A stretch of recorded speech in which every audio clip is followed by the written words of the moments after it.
출애굽기 말씀을 통해서 저희 신앙을 돌아보게 하시고 또 허물과 죄악으로 가득한 저희들을 용서하시며 함께 하신 하나님을 깊이 배우게 하신 것을 진심으로 감사합니다. 슬라이드에서 보시는 것처럼 우리는 이 타임라인을 따라 여기까지 왔습니다.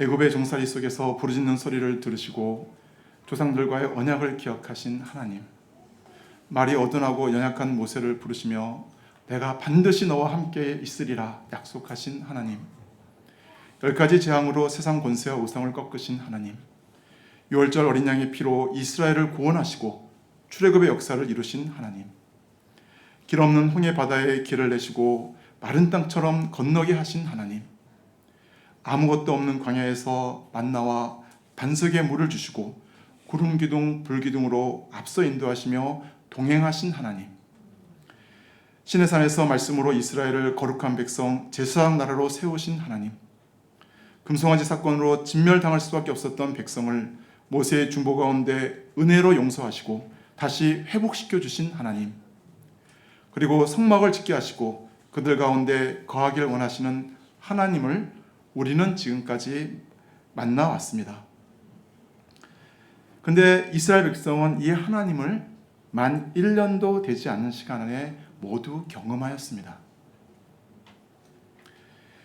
우리가 1년 동안 이런 일을 겪는다면 정말 숨가쁜 한 해가 되지 않았을까요?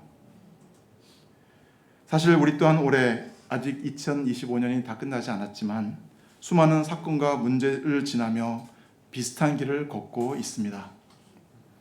그리고 이제 출애굽기 마지막 장 40장 앞에 서 있습니다. 둘째 첫째 달 초하루에 모세가 여호와의 명령대로 성막을 세우는 것을 마치자 구름이 회막을 덮고 여호와의 영광이 성막에 충만하였습니다.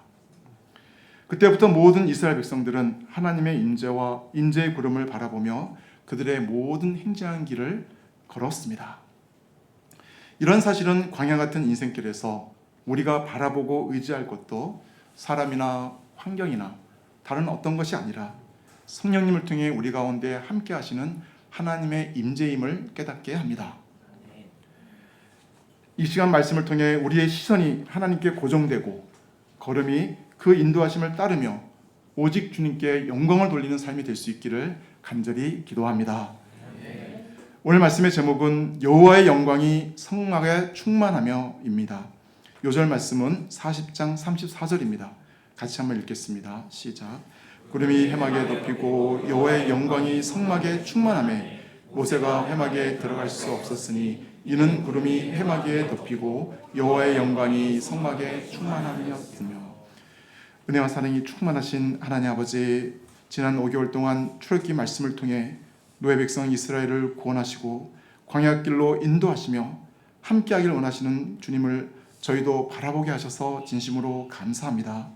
이 시간 마지막 말씀을 통해 주님께서 구원하신 뜻이 무엇인지 분명하게 깨닫고 광야 같은 세상에서 주님의 백성으로 주님과 동행하며 믿음으로 살아가고자 간절히 소원하는 시간이 되게 도와주시옵소서. 이 시간 아무 자격 없는 죄인이 주의 말씀을 들고 섰습니다. 오직 주님의 뜻만이 드러나고 주님만이 영광받아 주시기를 간절히 기도합니다.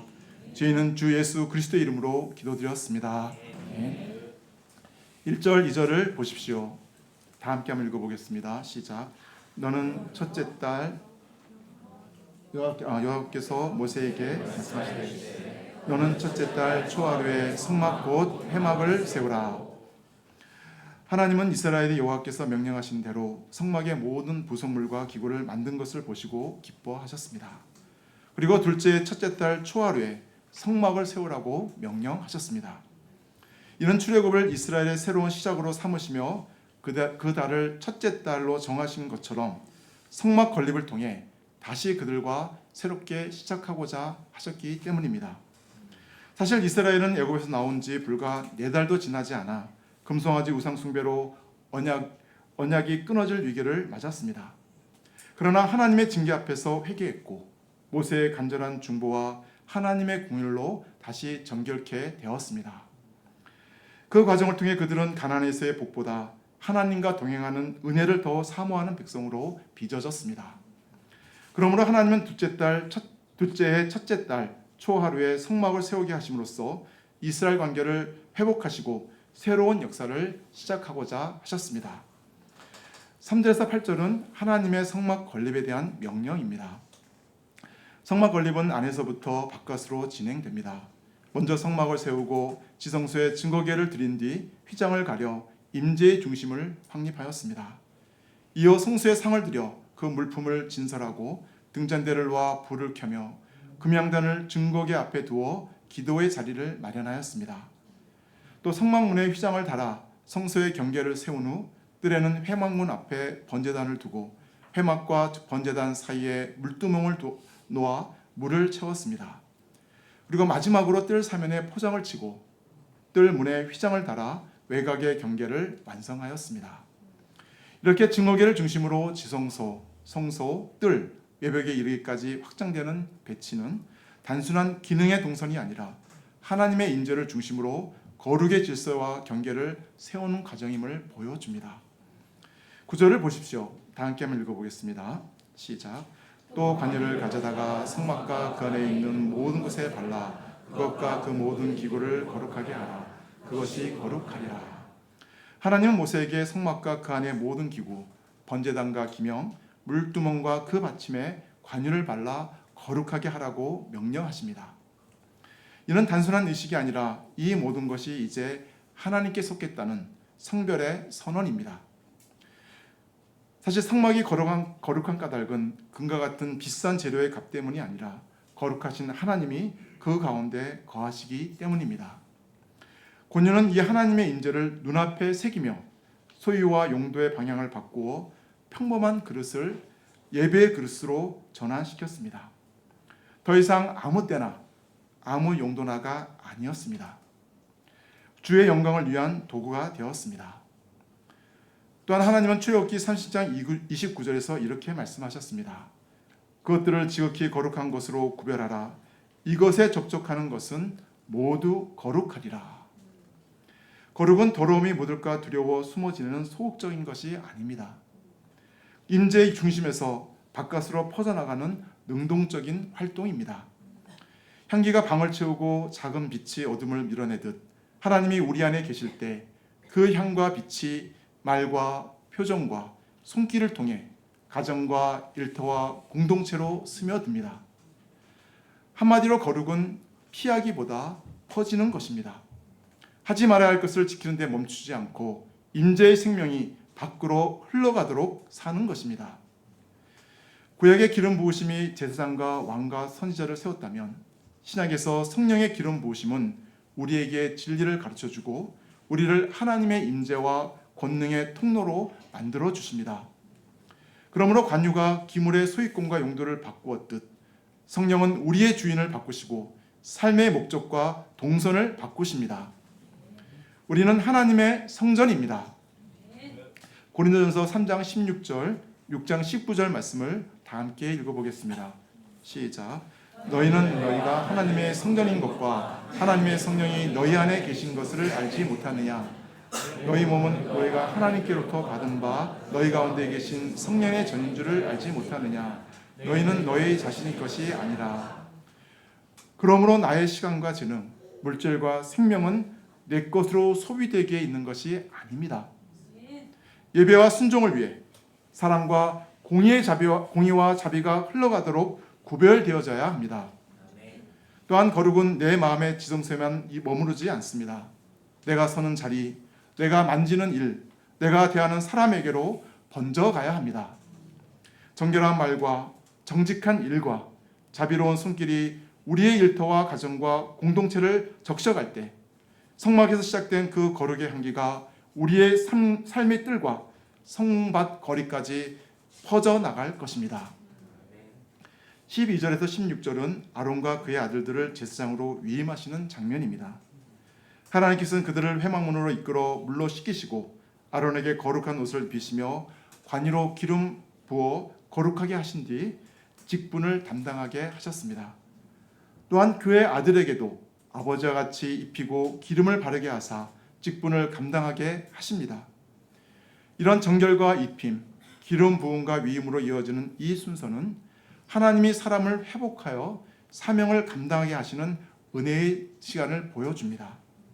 더러움을 씻기시고 새로운 신분을 입히시며 임재의 능력으로 입히신 후 공동체를 섬기도록 세우신 것입니다.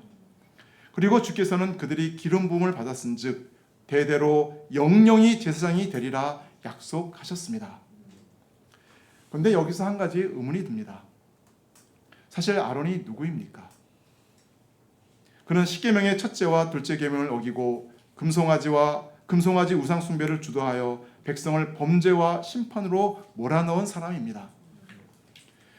사실 분위기 쇄신을 위해서라면 다른 일을 세우는 편이 더 낫게 보입니다. 그러나 하나님은 바로 그 아론을 대제사장으로 세우시고 거룩한 옷을 입히시며 관유로 기름 부어 거룩하게 하셨습니다. 그의 아들들과 후손까지 대대로 제사장으로 삼으셨습니다. 이는 거룩이 인간의 자격에서 나오지 않음을 분명하게 보여줍니다. 하나님은 금송아지 사건 이전 이미 출애굽기 28장에서 아론과 그의 아들들을 제사장으로 택하셨고 사람의 실패와 제약에도 그 언약을 거두지 않으셨습니다. 하나님께서 피의 제사를 받으시고 주권적으로 기름을 부어 거룩하게 하신 것입니다. 하나님이 괜찮다 하신 것을 사람이 정죄할 수 있습니까? 더구나 제사장은 흠없는 지도자가 아니라 먼저 자기 죄를 속죄해야 하는 자입니다. 아론은 자신의 찌라린 이런 실패를 통해 죄의 무게와 은혜의 깊이를 아는 사람이 되었고 그래서 더 깊이 죄인을 중보할 수 있는 제사장이 되었습니다. 동시에 그의 불완전함은 장차 오실 온전한 대제사장 예수 그리스도를 더욱 분명하게 보여줍니다. 레위 계통의 제사장직으로는 온전함에 이를 수 없었기에 하나님은 멜기세덱의 반차를 따르는 다른 한 제사장을 세우셨습니다. 그분이 바로 예수 그리스도이십니다.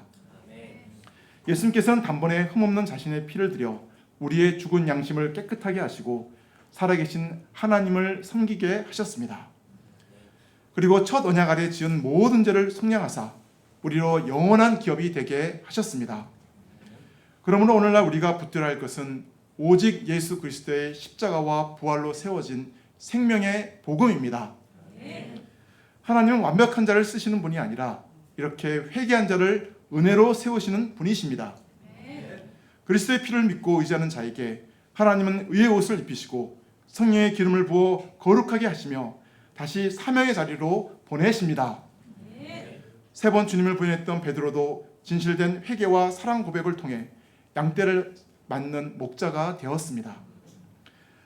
이 아론의 이야기는 오늘 우리에게 이렇게 말합니다. 너의 실패와 제약에도 불구하고 하나님 안에서 은혜로 다시 시작할 수 있단다. 그러므로 넘어진 그 자리에서 변명과 합리화 또 사람의 동정을 구하기보다 주님 앞에 나아가 진실되게 회개하고 하나님의 은혜와 긍휼을 얻는 저희들이 될 수 있기를 간절히 기도합니다.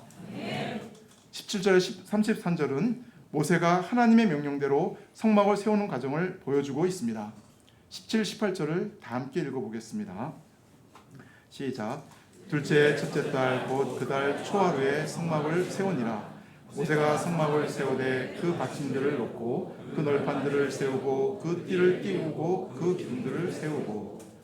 모세는 하나님께서 명하신 대로 둘째 첫째 달 초하루에 성막을 세웠습니다. 이런 단순한 건축이 아니라 하나님의 임재가 거하실 거룩한 초소를 정하신 방식대로 세우는 일이었습니다. 성막이 먼저 세워지고 언약궤가 지성소에 들어지면 그 앞에 휘장이 드리워지고 이미 상과 등잔 때 금향단이 자리하였습니다. 성막문에 휘장이 달리고 바깥들에 번제단과 물두멍이 놓이며 마지막으로 뜰 문에 휘장을 달면서 성막은 드디어 완성되었습니다. 20절, 21절을 보십시오. 다 함께 한번 읽어보겠습니다. 시작. 그는 또 증거판을 궤 속에 넣고 채를 궤에 꿰고 속죄소를 궤 위에 두고 또 그 궤를 성막에 들여놓고 가리개 휘장을 늘어뜨려 그 증거궤를 가리니 여호와께서 모세에게 명령하신 대로 되니라. 세계배 휘장으로 둘러싸인 언약궤는 성막의 중심입니다. 또 하나님은 이 궤를 통해 자신의 임재를 드러내셨습니다. 하나님은 죄인이 함부로 가까이 할 수 없는 거룩한 분이시지만 동시에 죄인을 위하여 자신 앞으로 나아올 길을 열어주시는 은혜의 하나님이십니다. 그런데 지성소에 이르기까지 세 겹의 휘장은 각각 우리에게 신앙의 여정을 말해줍니다. 첫째, 뜰문 휘장은 하나님의 백성과 세상을 구별하는 휘장입니다. 하나님의 백성은 세상의 죄와 구별되어 거룩함에 이르는 삶을 살아야 합니다. 둘째, 성소 휘장은 제사장만 드나들 수 있었습니다. 하나님께 부름받은 우리는 제사장으로서 순종과 헌신의 삶을 살아야 합니다. 셋째, 지성소 휘장은 1년에 단 한 번 대제사장만 들어갈 수 있었습니다. 그러나 예수님께서 십자가에서 죽으실 때 그 휘장이 위에서 아래로 찢어졌습니다. 그러므로 예수님의 피를 의지하는 자는 이제 누구든지 언제든지 담대히 하나님께로 나아갈 수 있게 되었습니다. 하나님은 오늘도 우리의 마음에 성막을 세우기를 원하십니다. 또 그 안에 거하기를 원하십니다. 우리가 말씀을 통하여 이 하나님의 임재를 사모하며 세상 속에서 구별된 삶을 살고 순종과 헌신의 삶을 결단하며 오직 예수님의 피로 하나님께로 가까이 나아간다면 우리는 이 지성소의 하나님을 만날 수 있습니다. 그런데 이렇게 성막이 세워지는 모든 과정 속에서 한 구절이 후렴처럼 반복되고 있습니다. 그것은 여호와께서 모세에게 명령하신 대로 되니라입니다. 19절, 21절, 23절, 25절, 27절, 29절, 32절 이렇게 7번 반복되는 이 말씀은 하나님께서 시내산에서 보여주신 설계 그대로 모세와 이스라엘 백성의 순종을 통해 성취되었음을 하나님께서 확정해 주시는 표현입니다. 창세기 1장에 그대로 되니라가 창조의 완전함을 선언했듯이 성막 건립의 7번 후렴은 새 창조의 완전함을 선포하고 있습니다. 사실 성막은 외형과 규모만 보면 결코 화려하거나 위대하지 않습니다. 이스라엘 백성의 광야 진 가운데 세워진 이동식 천막, 그것이 전부였습니다. 애굽의 거대한 피라미드나 국고성에 비할 바가 되지 못하였습니다. 게다가 그 안에서 섬기는 제사장들도 아론과 그의 아들처럼 연약하고 실수가 많은 사람들이었습니다. 그러나 하나님이 보시는 가치는 이런 외형이나 조건이 아니었습니다. 하나님이 친히 설계하셨고 그 말씀대로 순종하여 세워졌으며 하나님이 그 안에 임재하시는 곳, 바로 그것이 진정한 성막의 가치였습니다. 하나님은 백성들이 기쁨으로 드린 예물과 헌신, 또 모세와 백성들의 순종을 기뻐 받으시고 그곳을 자신이 거처할 머무는 거처로 삼으셨습니다. 창세기에서 하나님 말씀으로 지으신 세상을 보시고 심히 좋았다라고 하신 것처럼 하나님 말씀대로 세워진 이 삶과 공동체를 보시며 기뻐하셨습니다. 이 말씀 앞에서 우리는 우리 자신의 삶을 돌아보게 됩니다. 하나님은 오늘도 우리의 마음 가운데 성막을 세우시고 그 안에 거하길 원하십니다. 그러나 우리는 평소엔 말씀대로 사는 것처럼 보일지 몰라도 막상 문제가 생기고 삶이 흔들릴 때 쉽게 자기 생각과 감정, 계획대로 반응하며 하나님의 말씀을 놓치곤 합니다. 그리고 바닥을 치고 나서야 정신을 차리고 하나님의 앞에 엎드리는 경우가 얼마나 많습니까? 그러나 하나님이 거하시기에 합당한 삶의 성전이 되기 위해서는 매 순간 말씀으로 돌이켜야 합니다. 절망과 낙심 속에서도 또 인간적으로 이해되지 않는 상황 속에서도 말씀에 순종함으로 하나님의 임재가 머무는 거룩한 성전으로 우리 삶을 지어가야 합니다. 한 사모님은 낙심이 되고 절망의 회오리가 몰려올 때 하나님이 주신 말씀을 거실, 화장실, 안방, 주방 등 집안 사방팔방에 붙여놓고 그 말씀을 붙들고 순종하고자 기도하신다고 하였습니다. 그때 문제가 주는 어둠과 절망에서 벗어날 수 있었고 또 하나님의 사랑을 확신하며 승리할 수 있었다고 증언하였습니다. 저희도 어떤 상황 속에서도 주의 말씀에 순종함으로 주의 도우심을 체험하며 주의 영광을 보고 또 그 영광을 세상에 드러내는 자가 될 수 있기를 간절히 기도합니다. 모세가 하나님의 명령에 절대적으로 순종하며 성막을 세우는 역사를 마쳤을 때 어떤 일이 일어났습니까? 34절을 보십시오. 다 함께 한번 읽어보겠습니다. 시작. 구름이 회막에 덮이고 여호와의 영광이 성막에 충만하매. 하나님의 임재의 상징이었던 시내산의 그 구름이 이제 성막 위에 덮였습니다. 산 위에 하나님이 아니라 백성 한가운데로 내려오셔서 그들과 함께 하시는 하나님, 임마누엘의 하나님을 보여주셨습니다. 산 위에서 맹렬한 불처럼 보였던 그 영광은 백성들이 감히 가까이 갈 수 없는 두려움이었습니다. 그러나 이제는 그들의 삶의 공간 안으로 들어와 언제든지 예배와 기도와 찬양으로 체험할 수 있는 하나님의 임재가 되었습니다. 이것이야말로 진정한 하나님의 낮아지심이요 크신 은혜가 아닐 수 없습니다. 35절을 보십시오. 다시 함께 읽어보겠습니다. 시작. 모세가 회막에 들어갈 수 없었으니 이는 구름이 회막 위에 덮이고 여호와의 영광이 성막에 충만하였으며. 모세는 시내산에서 하나님과 대면했고 심지어 하나님의 등을 보았던 자였습니다. 그럼에도 그는 이 순간 그 회막에 들어가지 못하였습니다. 그 이유가 무엇입니까? 그것은 여호와의 영광이 성막에 충만했기 때문입니다.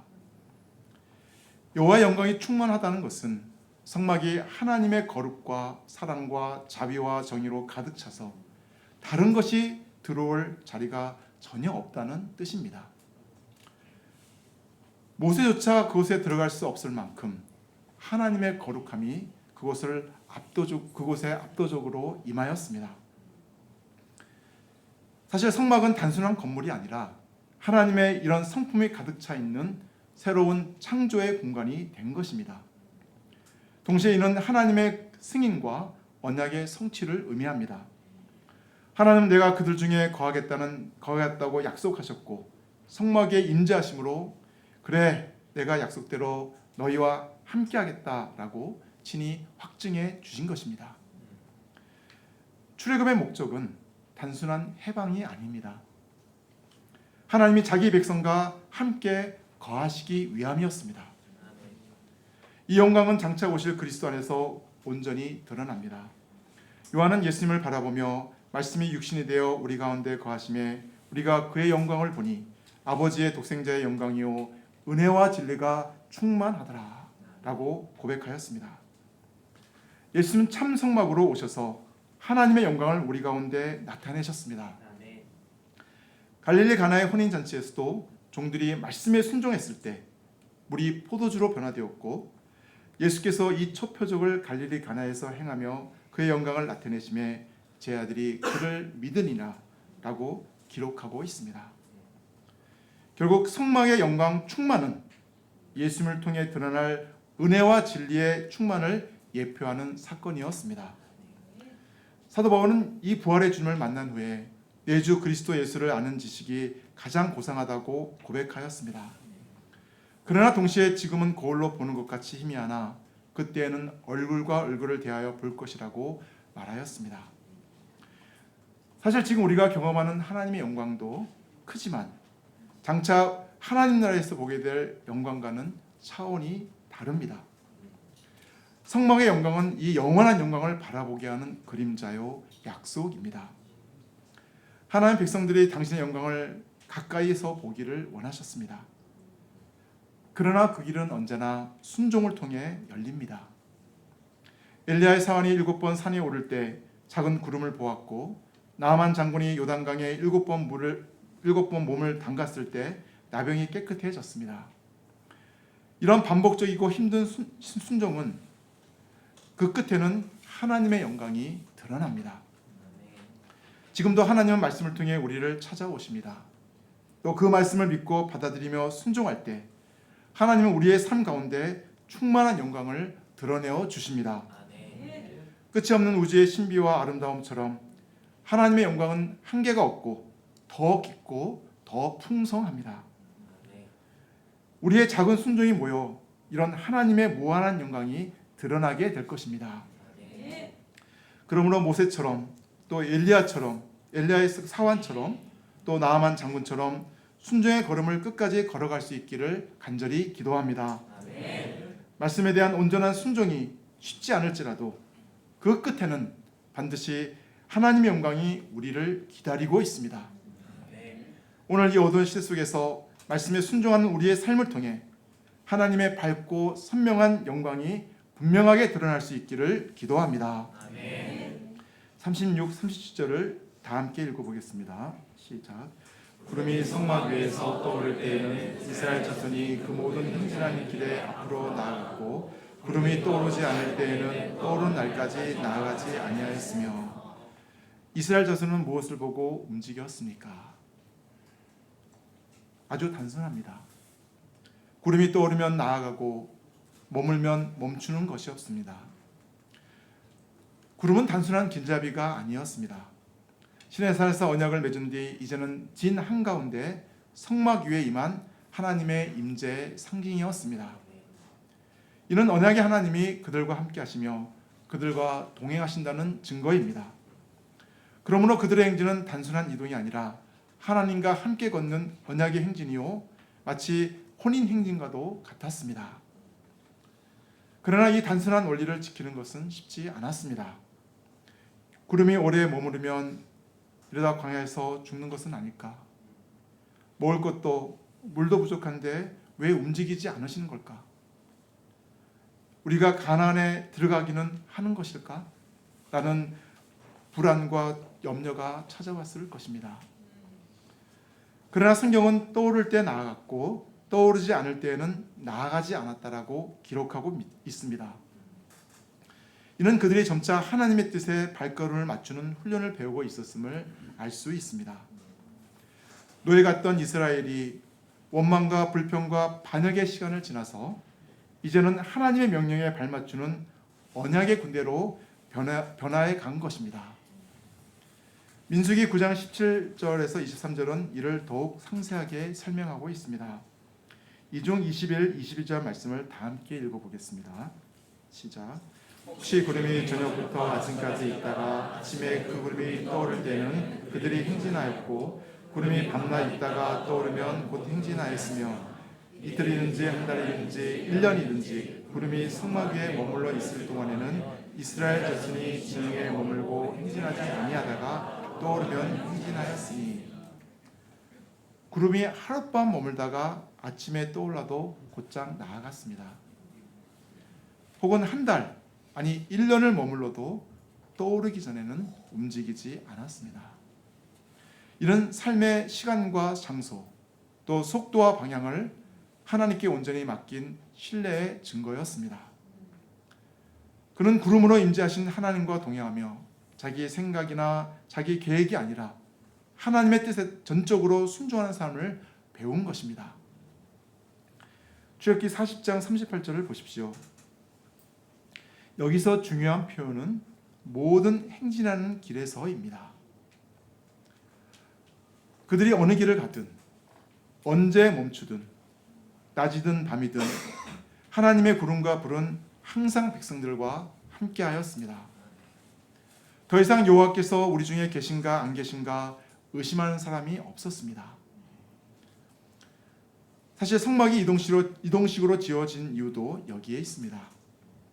하나님은 백성이 머무는 자리마다 또 떠나는 길마다 그 모든 과정 속에서 함께 하시는 분이십니다. 하나님은 당장 그러나 가나안 땅으로 들어가게 하시는 않으셨습니다. 왜냐하면 하나님은 목적지만이 중요한 것이 아니라 여정 그 자체를 중요하게 여기셨기 때문입니다. 그 여정 속에서 백성들이 하나님을 더 깊이 알게 되기 때문입니다. 광야의 길은 하나님과 동행하는 법을 배우는 훈련장이었고 그 과정을 통해 하나님은 누구신지를 더 깊이 드러내셨습니다. 그러므로 우리의 궁극적 행진의 목적지는 단순히 이 땅의 가나안 땅이 아닙니다. 궁극적으로 하나님의 영광이 충만한 하나님 나라입니다. 그 나라를 향해 가는 동안 하나님은 우리와 동행하시며 우리를 언약 백성답게 빚어 가십니다. 오늘 걷고 있는 우리의 삶도 광야 같은 여정입니다. 구름이 머물면 멈추고 떠오르면 나아갔던 것처럼 오늘날 우리는 성령의 인도하심을 따라 살아가야 합니다. 또한 하나님 없는 꽃길은 가지 않고 하나님이 함께 하신다면 가시밭길이라도 기꺼이 갈 수 있는 믿음이 필요합니다. 왜냐하면 목적지만이 아니라 하나님과 함께 걸으며 그분을 더 깊이 알아가는 것이 인생의 참된 의미이기 때문입니다. 출애굽기의 마지막은 단순히 애굽에서 나온 백성의 이야기로 끝나지 않습니다. 하나님은 그들을 해방하시는 데 멈추지 않으시고 성막을 세우게 하시고 그 안에 영광으로 충만히 임재하셨습니다. 곧 출애굽기는 자유를 얻은 백성의 기록이 아니라 하나님이 함께 거하시는 백성의 이야기로 마무리됩니다. 그러므로 구원의 완성은 단순한 해방에 있지 않습니다. 우리의 문제 해결에 있지 않습니다. 참된 구원의 완성은 하나님의 임재입니다. 하나님이 우리 가운데 거하시고 그 영광으로 우리를 덮으실 때 비로소 구원이 완성됩니다. 이것이 출애굽기의 결론이자 복음서의 결론이기도 합니다. 오늘 우리에게 주시는 메시지도 동일합니다. 하나님의 영광이 내 삶과 우리 공동체 가운데 충만할 때 우리의 행진은 결코 방황이 아니라 약속을 향한 믿음의 행진이 됩니다. 세상길을 걸으며 때로는 머물고 때로는 나아갈 때 우리는 불안하고 조급해질 수 있습니다. 그러나 구름이 머물든 떠오르든 하나님이 함께 하신다면 우리의 길은 결코 헛된 방황이 될 수 없습니다. 그것은 약속을 향한 믿음의 걸음이며 하나님 나라를 향한 영광의 여정이 될 것입니다. 그러므로 우리 각자의 삶과 가정 그리고 우리 공동체 위에 하나님의 영광이 충만히 임할 수 있기를 간절히 기도합니다. 이 하나님의 영광이 우리 가운데 함께 하실 때 우리는 실패와 두려움 속에서도 다시 일어나 약속의 땅을 향한 믿음의 행진을 계속하게 될 것입니다. 그리고 그 길의 끝에는 반드시 승리와 소망이 있습니다. 오늘 말씀을 마치며 2022년 1월 16일 일용할 양식 말씀인 민수기 9장 15절에서 23절 기초한 썼던 시를 함께 나누고자 합니다. 제목은 구름 내비게이션입니다. 구름 내비게이션, 구름 따라 걷는 길, 말씀 따라 사는 삶. 수신호를 보내시는 주님의 손길에 믿음으로 응답하며 순종으로 걸어가는 여정. 눈앞에 펼쳐진 광야, 메마름이 피어오르고 막막함이 짙게 드리워져도 주님은 구름으로 뜨거운 열기를 가려주시고 불기둥으로 밤의 냉기를 막아주시며 한 걸음 한 걸음 인도하십니다. 그 길 위에는 평안이 있고 생명이 있고 있으며 구원이 머뭅니다. 오늘도 말씀 내비게이션이 나의 삶을 밝히 이끌어 갑니다. 광야 같은 인생길 감사로 기쁨으로 찬양으로 주님을 따라 걷겠습니다. 제가 기도하고 마치겠습니다. 은혜와 사랑이 충만하신 하나님 아버지, 광야 같은 세상 속에 저희를 홀로 버려두지 않으시고 성막 되신 예수 그리스도를 통해 우리 가운데 찾아와 주시고 저희 인생길 속에 함께해 주셔서 감사합니다. 이스라엘 백성들이 출애굽 후 하나님이 함께 거하시는 백성이 된 것처럼 저희도 주의 말씀에 순종함으로 주님이 저희 마음의 주인 되어 이끌어 가시는 주의 백성이 되게 도와주십시오. 하나님 나라를 소망하며 말씀을 내비게이션 삼아 주님 앞에 서는 그날까지 믿음으로 달려갈 수 있기를 간절히 기도합니다. 주에는 감사드렸고 예수 그리스도 이름으로 기도드렸습니다.